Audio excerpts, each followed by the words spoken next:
What's up, y'all? How y'all doing out there? Welcome back to the channel. My name is Clint. With this channel, it's hopefully here to inspire, encourage, and help you grow closer in a life dedicated to God and to following Jesus in any way you can, hopefully in every way possible. So here we are. I don't know what's been going on with y'all in your lives in the past couple of days or since last time I posted. I hope y'all are doing good. We've been going through the book of James, and we're now in chapter 5. This is a very interesting and powerful verse that James has for us. It's really challenging us in the area of finances and money. And I know it's going to be really interesting interesting chapter. I feel like it's one of the strongest warnings that James makes in the book. I mean, that's just my opinion. But when I look at it and I read it, when I first read through it, I of course I thought like, this doesn't really apply to me. I'm not super rich. I'm not building up wealth necessarily. I'm just here doing the best I can to try to live a life that's going towards God. So I encourage you not to think that this chapter here, that what James has here, just doesn't apply to you, because when you read through it, you might just think like, I don't do any of that bad stuff. I'm not building up wealth. All my life is good. Let's just go ahead and hold on to those thoughts till the end. Let's see what God has for us. And before I get started, you know what? I'm just gonna go ahead and pray, and hopefully that God's word will be enriching to you. So, dear Lord, I just thank you so much for the fact that we have technology like this, that we can, anywhere in the world, you can be heard, Lord. So I just pray that your word would go through this, and that those that are hearing, all the ears that this falls onto, that your word would enrich their lives, that they would be able to hold on to your words near and dear to their hearts, and help it to grow, Lord, that these would be seeds of your love and word that would grow in their lives, Lord, in their hearts and minds. I pray that you would just enrich those that are there to hear it. I pray this in your son Jesus' name. Amen. All right. So here we are, James chapter 5. We're only going to go through the first couple because there's so much in this that we're just going to do James chapter 5 verses 1 through 6. And here we go. Come now, you rich, weep and howl for the miseries that are coming upon you. Your riches have rotted, and your garments are moth-eaten. Your gold and silver have corroded, and their corrosion will be evidence against you, and will eat your flesh like fire. You have laid up treasure in the last days. Behold, the wages of the laborers who mowed your fields, which you kept back by fraud, are crying out against you, and the cries of the harvesters have reached the ears of the Lord of hosts. You have lived on the earth in luxury and in self-indulgence. You have fattened your hearts in the day of slaughter. You have condemned and murdered the righteous person. He does not resist you. Once again, that's James chapter 5 verses 1 through 6. Now I know he's going into he's talking about the rich right off the bat, and he's going into like the shady things that some of the rich have done, that they're living in luxury and self-indulgence and fattened for the day of slaughter. He's talking about taking advantage of others and the poor and doing business that's not moral. I just want to go ahead and take a stop and just say, like, let's just think about it. Think through it and realize in your heart and mind where we are in this world. Like, if you're living in America like I am, the average salary in the whole world, the average pay on a day's wages, I know just a few years ago, it was like $2 a day. $2.95 a day is a day's pay average. So if you're making more than that, you're way above average. And right now, if you are in the top 1% of the world, the top 1% in the world makes about $32,000 a year.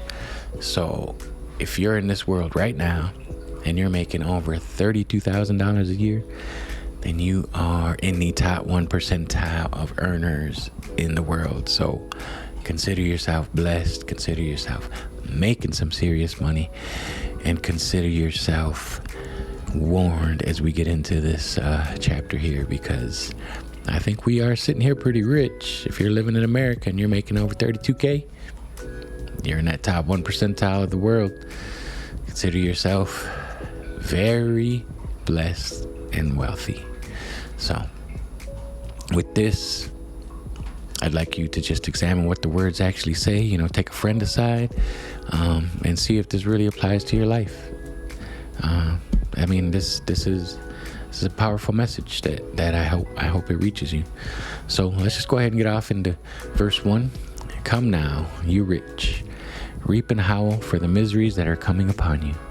And this James is starting off with a strong call to the attention of the rich. He's warning against your wealth, that it's not going to bring, lasting and fulfilling happiness or security. Come now, you rich, weep and howl for the miseries that are coming upon you. And, when we think about people that, when they pass away, oftentimes we look up to people that have left a lot of wealth. Like, they might have had a nice big house, they've had, nice cars, a lot of material wealth, and we look up to them, we say, wow, they actually lived a pretty good life, And in one of these Francis Chan videos I happen to see, he makes a bold point that what James is saying here in this passage is that, and I didn't notice this, but it is saying that all of this wealth that we have stacked up, all of this material, is evidence that is coming against us. If you look at all this stuff that we've accumulated, that we have, this is evidence that we have not, given this excess to the orphans and the widows, that it kind of says in James chapter 1, that this is true faith, this is true religion, that you help support the widows and orphans. But yet we built up all this wealth, and what is it doing? It's testifying against us. What have we done? And also, what I like to point out is that as we've studied through the book of James, and James chapter 4, he's also challenging us and warning us that when there's something that we know that is good to do, and we know that we should be doing this next right thing or doing good, that if we don't do it, then that's sin. And sin isn't just in the form of, if I do something negative towards somebody, if I speak negatively about them, or if I do this against them, like, we might just think that is sin, but no, it is also when there's something that we know that we should be doing that is good, and we don't do it, that is considered a form of sin that we are committing. So, going along with this verse, the first verse in chapter 5, I have Proverbs for chapter 23, verses 4 and 5. Proverbs 23, 4 and 5 says, "Do not wear yourselves out to get rich. Do not trust your own cleverness. Cast but a glance at riches, and they are gone. For they will surely sprout wings and fly off to the sky like an eagle." And this definitely is a sentiment that emphasizes the fleeting nature of wealth. All right, carrying on to chapter 2. Carrying on to verse 2. "Your riches have rotted and your garments are moth-eaten." This highlights the temporary nature of wealth. And James is using this imagery that material possessions, no matter how expensive or extravagant, will eventually decay and lose their value, And in Matthew chapter 6, verse 19 and 20, Matthew reminds us that you should do not store up for yourselves treasures on earth, where moths and vermin destroy, and where thieves break in and steal. But store up for yourselves treasures in heaven, where moths and vermin do not destroy, where thieves do not break in and steal. Moving on to verse 3. "Your gold and silver have corroded, and their corrosion will be evidence against you, that you will eat your flesh like fire." And this goes even as a further warning of wealth can become a source of judgment and destruction that emphasizes on the pursuit of your riches and spiritual decay and harm. Just like I said earlier, that this is evidence against you that is testifying against you, that your gold and silver have corroded. Their corrosion will be the evidence against you. They'll eat your flesh like fire. Ooh, I don't want to be condemned in them last days. So this is really challenging my heart. But I dug out 1 Timothy chapter 6, verses 9 and 10. Those who want to get rich fall into temptation and a trap, and into many foolish and harmful desires that plunge people into ruin and destruction. For the love of money is a root of all kinds of evil. Some people eager for money have wandered from the faith and pierced themselves with many griefs. That is probably one of the, most powerful verses that I've heard oftentimes when it comes to money. That for the love of money is the root of all kinds of evil. I know oftentimes people misquote it and say the love of money is the root of all evil. I mean, that's all right if you want to go ahead and misquote that, but it definitely has a lot of power that the love of money is the root of all kinds of evil. I do believe that is true. Because it even says that some people that were so eager for money have wandered from the faith, pierced themselves with many griefs. Sorry that I'm lost souls that have, grown so materialistic and the pleasures of the flesh, Anyway, carrying on to verse 4. Behold, the wages of the laborers who have mowed your fields, which you kept back by fraud, are crying out against you. The cries of the harvesters have reached the ears of the Lord of hosts. Here, James is addressing that the injustice often accompanies those that are, getting rich and wealthy. And it reminds us that oftentimes the rich have gotten these things through bad forms, but it is a good idea that they will be eventually held accountable. But also, where are we in this? Have we done anything wrongfully to other people and gotten gains that we are going to one day be held accountable? In Leviticus chapter 19, verse 13, it states, "Do not defraud or rob your neighbor. Do not hold back the wages of a hired worker overnight."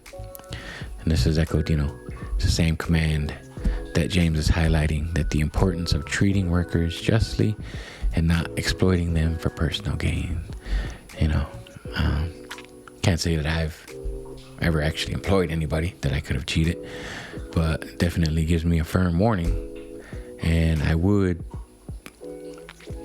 hate to think that, somebody that I might have cheated in the past, I have lived a pretty shady life in the past, but that those cries have reached up to God, and that, He is going to get indulgence on me. Anyway, moving on to verse 5. "You have lived on the earth in luxury and in self-indulgence. You have fattened your hearts in the day of slaughter." And this definitely is condemning our self-indulgence. I can be very selfish. I do love food. It does highlight the fact of lack of compassion that we can have for people when we start building up wealth. And it definitely urges us, each of us as individuals that potentially are rich. It's definitely causing us to examine our hearts and recognize that there are consequences to our actions. You have lived on the earth in luxury and self-indulgence. You have fattened your hearts in the day of slaughter. And this goes back to that whole ongoing idea behind money that we are in a rich place here in America. We are making a lot of money.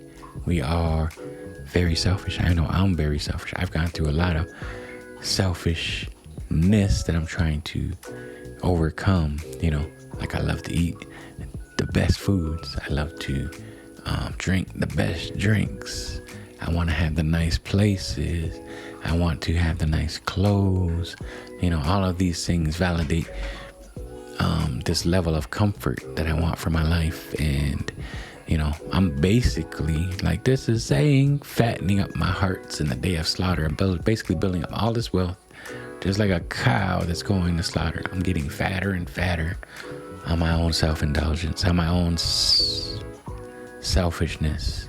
And that's something that I've always challenged myself with, because I remember when I started getting some money, man, I start eating all the best foods, getting fat, and I start buying all my favorite, shoes and clothes, because I wanted those material things. And now that I look at this, I'm like, I was building up nothing but a fatty heart for the day of slaughter. Like this says, I would urge you to examine your heart and recognize what it is you're doing. So a verse that I got to go along with this is Luke chapter 12, verse 15. It warns, watch out, be on your guard against all kinds of greed. Life does not consist in an abundance of possession. And James is echoing this, that, true fulfillment in your purpose in life does not come from material possessions. Once again, true fulfillment and purpose in life does not come from material possessions. So Luke 2:15 warns us, watch out, be on your guard against all kinds of greed. Life does not consist in an abundance of possessions. And I just want to echo that James is telling us that true fulfillment and our purpose in life does not come from material possessions. Time and time again, it's just going back to this. So, verse 6, you have condemned and murdered the righteous person. He does not resist you. And in this final verse, I feel like James is highlighting the extreme lengths to which the pursuit of wealth can lead you to. He warns that desire for riches can even result to harm to others, including innocent people. Innocent, righteous people can be harmed when your pursuit of wealth, the love of money, just echoes that once again. It can result in the hurting of innocence. And along with that, 1 Timothy 6, verses 17 and 19 encourages us that command those who are rich in this present world not to be arrogant, nor put their hope in wealth, which is so uncertain, but to put their hope in God, who richly provides us with everything in our enjoyment. Command them to do good, to be rich in good deeds, and to be generous and willing to share. In this way, they will lay up treasure for themselves as a firm foundation for the coming age, so that they may take hold of the life that is truly life. All right, so James's message is a very powerful one, that we can sum it up and say that true wealth does not lie in material possessions, but in the heart that is focused on God and filled with compassion for others. Challenges us to examine our own attitudes towards wealth and ensure that our pursuit of success does not come at the expense of others. Anyway, I'd like to thank you for joining me today as we went through James chapter 5, verses 1 through 6. I hope that this enriches and encourages your walk with God, and that you would pray for wisdom in this, and that you may really read through it and go over it. Maybe ask a friend, like I said before, to see where you are with this, where your heart and where your minds are with material things and wealth, and that this truly enriches your life this week. Hope y'all are doing good out there. Hope y'all are having a good time. I hope y'all come back here real soon. I'm gonna try to hopefully have some more content up and post it for you guys. You guys, once again, have liked this. You like what you heard, you like what you hear, you want to encourage me, go ahead and leave a like, subscribe if you haven't already, and share this with a friend that you feel like might really enrich their lives. So I'll see you guys in another one. Bye for now.